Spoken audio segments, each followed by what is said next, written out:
పై దృష్టి సారించాల్సిన అవసరం ఉంది. శాస్త్రి గారు గుడ్ ఈవినింగ్.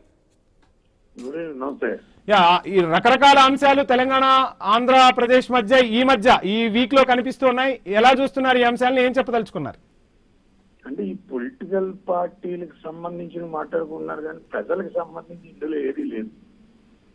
ప్రజలకు సంబంధించి ఏమి ఇందులో ప్రజలకు సంబంధించి ఏం లేదు. ఇవాళ 3వ తారీఖు వచ్చింది, వర్షాలు రాలేదు. ఇంకా ఇప్పటికి సిచ్యువేషన్ ఎంత వర్స్ట్ సీన్ అసలు ఊహించలేకపోతున్నాం. ఒక ఆర్థిక వ్యవస్థను ఎప్పుడు దాన్ని చెప్తున్నాను. పొలిటికల్ పార్టీ మాట్లాడుకుంటారంటే మీరు ఎంత వీక్ అయిపోయారు. రాజకీయ పొలిటికల్ పార్టీలు ఏం మాట్లాడకూడదో తెలియని పరిస్థితి, అటువంటి దుర్భాగ్య స్థితికి వచ్చారు. మీ లీడర్లు ఏం మాట్లాడుతున్నారు? 3వ తారీఖు వచ్చిన వానలు మొత్తం ఆర్థిక వ్యవస్థ అతలాకుతలం అయిపోతుంది. ఏ పెట్రోలియం ప్రైసెస్ మీద మాట్లాడట్లేదు, జనజీవన యొక్క ఉద్యోగ స్థితిగతి మీద మాట్లాడట్లేదు, అసలు ప్రజల గురించి ఎక్కడ మాట్లాడట్లేదు. ఎక్కడున్నారు ప్రజలు? ఈ ప్రజల కోసం కదా ఈ పొలిటికల్ పార్టీ. వాడిలో అన్నాడు, ఆయన ఇలా అన్నాడు, ఇది జాగిరి కాదు. ఎవరు జాగిరి? ఇండియా ఎవడు జాగిరి? దేశం ఎవడు జాగిరి అండి? బ్రిటిష్ వాడు ఎవడు పరిపాలించట్లే కదా. ఎవడు జాగీర్ అంటే ఏంటి? ఎవడు జాగీరు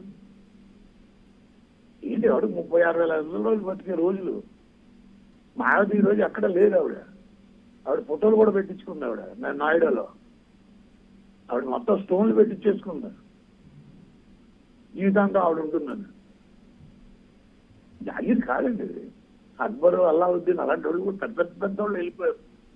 ఏ సామ్రాజ్యానికి ఎవడు ఉండడం. మీరు ప్రజల పేరు చెప్పుకుని వచ్చి ప్రజల గురించి మాట్లాడుకుంటే మీరు పొలిటికల్ పార్టీల గురించి మాట్లాడతారు.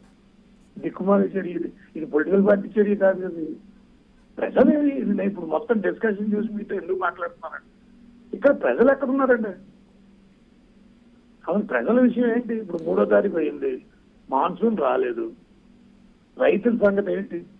వాళ్ళ యూరియా సంగతి ఏంటి? వాళ్ళ అమ్మోనియా సంగతి ఏంటి? వాళ్ళ వర్షాల సంగతి ఏంటి?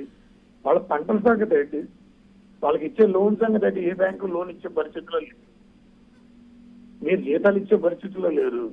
రిజర్వ్ బ్యాంక్ FRBMs లోన్స్ ఇచ్చే పరిస్థితిలో లేదు. సెంట్రల్ గవర్నమెంట్ బెయిల్అవుట్ 2,87,000 కోట్లకు చేసుకోవాల్సి వచ్చింది. అసలు రిజర్వ్ బ్యాంక్ ఎప్పుడు లాభ నష్టాలు చూడదు. అలాంటిది లాభ నష్టాలు చూసి మరీ ఇచ్చేసింది 2,87,000 కోట్లు. ఏంటిది? ప్రజలతో ఏం మాట్లాడాలి మీరు? ఎందుకు ప్రజలు డైవర్ట్ చేసేస్తున్నారు? ప్రజలు పొలిటికల్ పార్టీని పొలిటికల్ ఇప్పుడు మీరు డిస్కషన్ అంతట్లోనూ ఆయన ఇలా అన్నాడు, ఈయన ఇలా అన్నాడు, ఎవడెవడన్నా ఎండ్ ఆఫ్ ద డే ప్రజలు ఓటేసే విధానం. ప్రజల సమస్య మీద మాట్లాడాలి కదా. ప్రజల సమస్య మీద మాట్లాడండి. ఎక్కడ ప్రజల సమస్య లేదు. ఇక్కడ చీఫ్ మినిస్టర్ గారు రేవంత్ రెడ్డి గారు ఏమో అక్కడ షేరింగ్ సెరమనీకి వెళ్ళారు. అక్కడ ఉన్న వాళ్ళు డిప్యూటీ సీఎం గారు ఇక్కడికి వచ్చారు. ఏంటిది?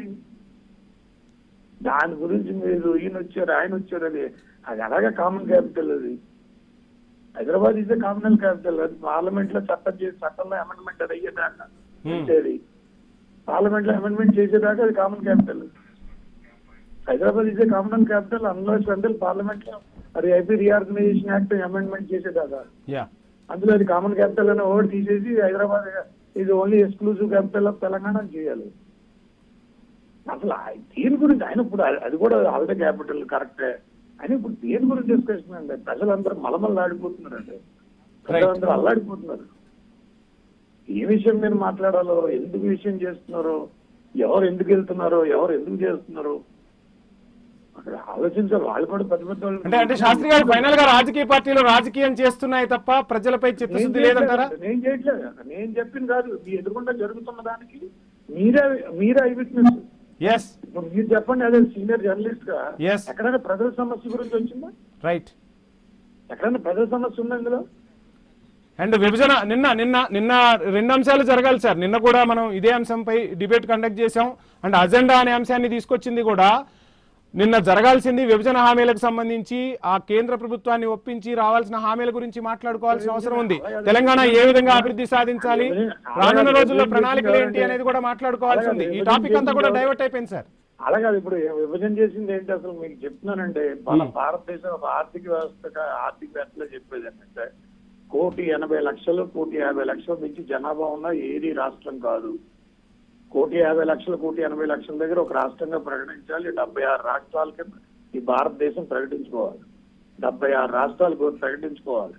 ఆర్థిక వ్యవస్థ తీరుతెన్ను నిలబడాలనుకుంటే ఈ 76 రాష్ట్రాలు మనం ప్రకటించుకు తీరాలి. ప్రతి రాష్ట్రం 10 లక్షల కోట్ల రూపాయల అప్పు దాటిపోయి, ప్రతి రాష్ట్రం దాటిపోయింది. ఎక్కడ ఎవ్వరూ తీర్చలేని సిచ్యువేషన్కి వెళ్ళిపోయింది. ఎవ్వరు తీర్చలేనంటే భగవంతుడు కూడా తీర్చలేని సిచ్యువేషన్ వెళ్ళిపోయింది.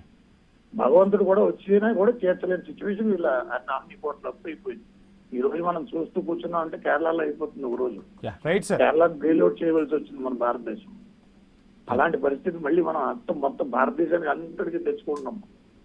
ఇది జరిగేది ఎలా ఉందంటే ఆర్థిక వ్యవస్థ మీద మాట్లాడరు, ఆర్థిక వ్యవస్థ తెలియదు, ప్రజలందరూ ఆర్థిక వ్యవస్థ మీద ఉన్నారు. ఈ పెట్రోలియం ప్రైసెస్ పెరిగిపోయాయి, బయట ఇన్ఫ్లేషన్ చాలా వరస్ట్ గా ఉంది, దాని మీద మాట్లాడరు. ప్రజల సమస్యల మీద గలమెత్తరు. ప్రజలు ఎటువంటి పరిస్థితుల్లో ఉన్నారో తెలియదు. ప్రజల యొక్క కొనుగోలు right sir please conclude sir.